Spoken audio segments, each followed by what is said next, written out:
answer, and there's not a friend to help you through.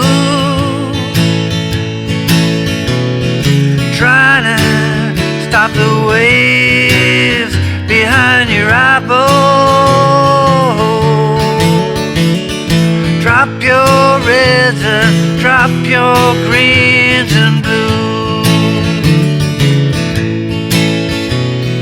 Thank you for your wine, California. Thank you for your sweet and bitter fruit. Yes, I got that desert in my toenails, and I hear that speed inside my shoe. Come on down, sweet Virginia. Come on, honey child, I beg of you. Come on down, you got it in you. Got to scrape that shit right off your shoes.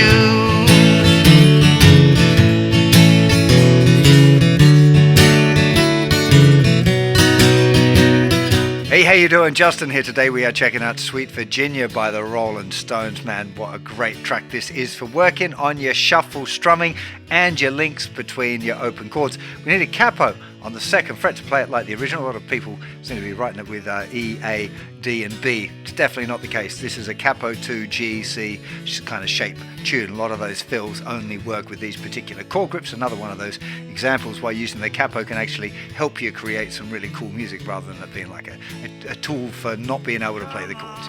So let's get to a close-up. We're going to start real simple and just take you through the chord progression, then we'll gradually introduce some of these ideas of picking out the bass notes and the little linking lines between the chords. So let's just run through the chords first of all. I'm just going to do this pattern where I play the bass note, up, down, up, bass, up. That's kind of as simple as you could play this one. Okay, so bass note of the chord, up, down, up, 1 and 2. So the intro starts with the G, then a D, then to G, 2 bars. Then we're into a C, A major, G.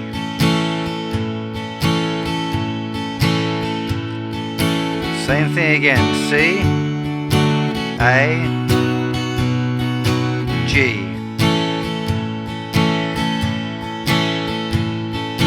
C, A, G, C, G, D, G.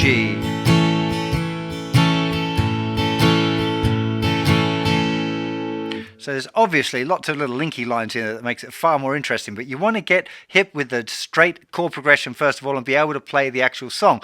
Now the verse is exactly the same as that intro, but we start on the C chord. So let's just take it through that as well. So starting off on the C, 2, 3, 4, C chord, through the A, stormy G chord, C chord, not an A to help you G,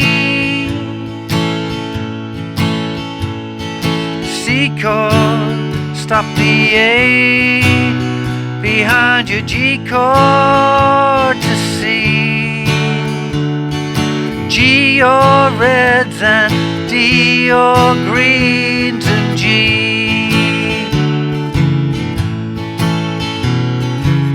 Already just that last little bit there, the G, C, B with the B bass.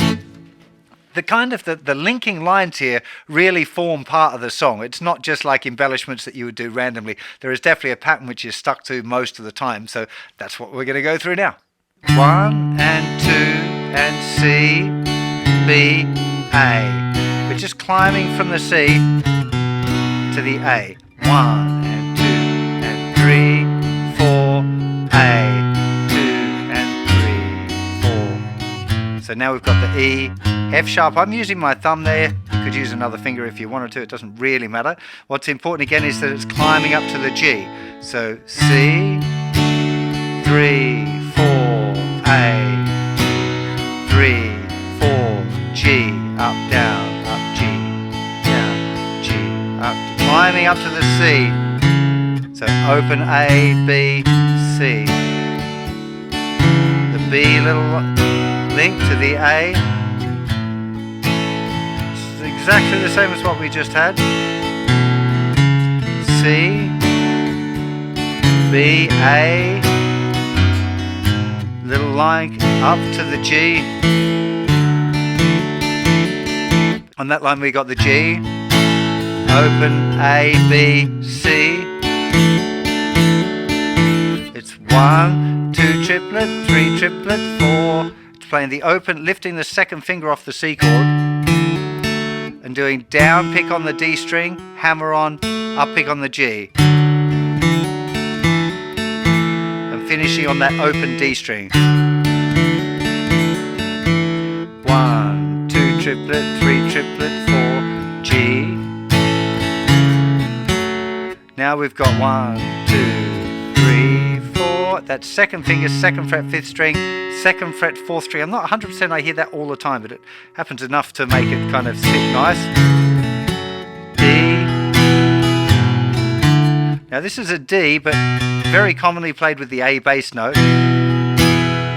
F sharp bass, C bass. So you have to actually move off the C chord, the D chord, to get that C note.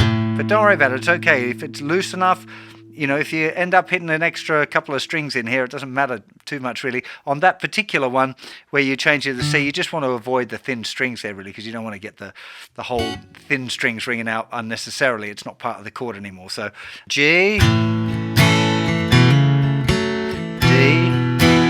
F sharp, C, G. So when I hit that C note, I'm just trying to avoid all of those open strings really. So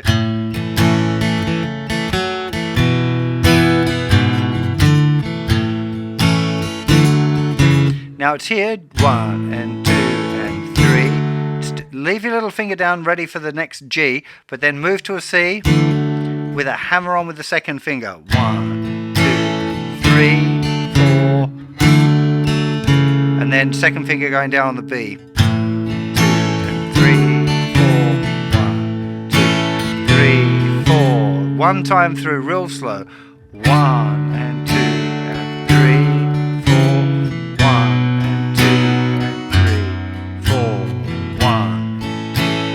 3,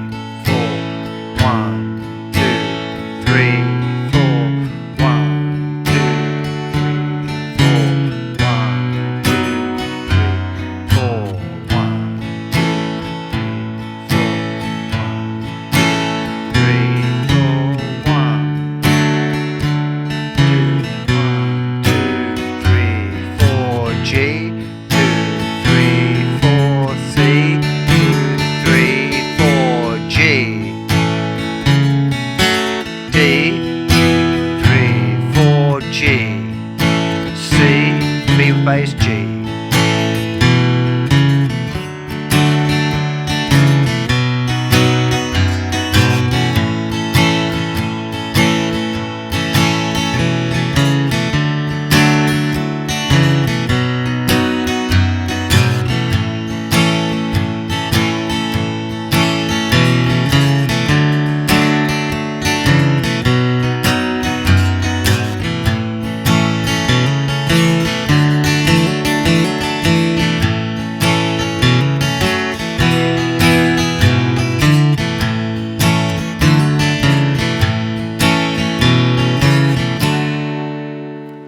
Quick look at the intro as well, just because it's such a nice obvious part.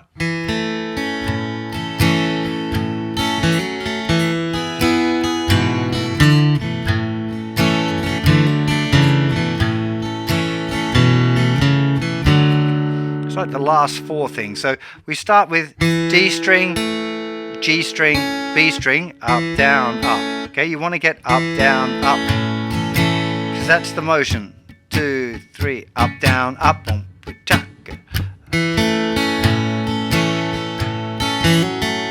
And we've got this really nice, it's a G6 sound. It's using a second finger to hammer on the second fret of the 4th string. 1 and 2 and 3 and 4 and. That's the feel.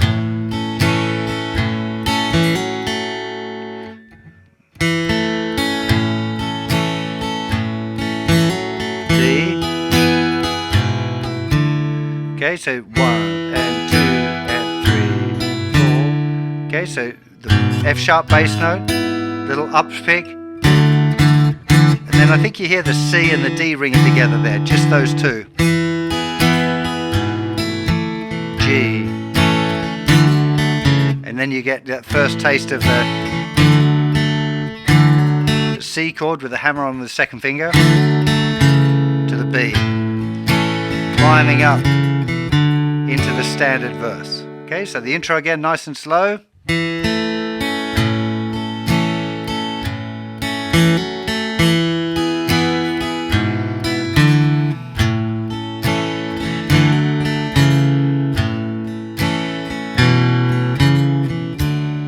And we're into the regular kind of verse progression. One more time.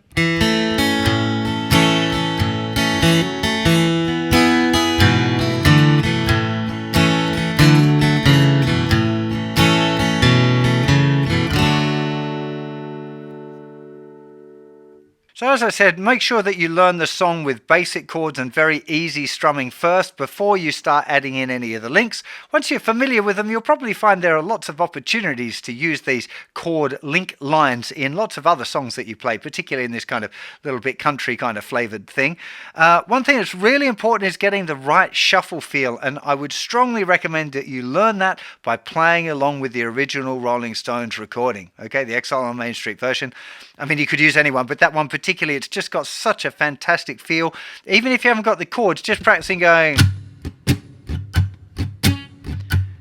and getting used to this.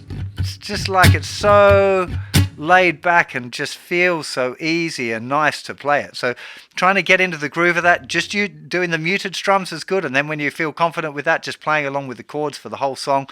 Such a great tune. So it's just a really, really great feel.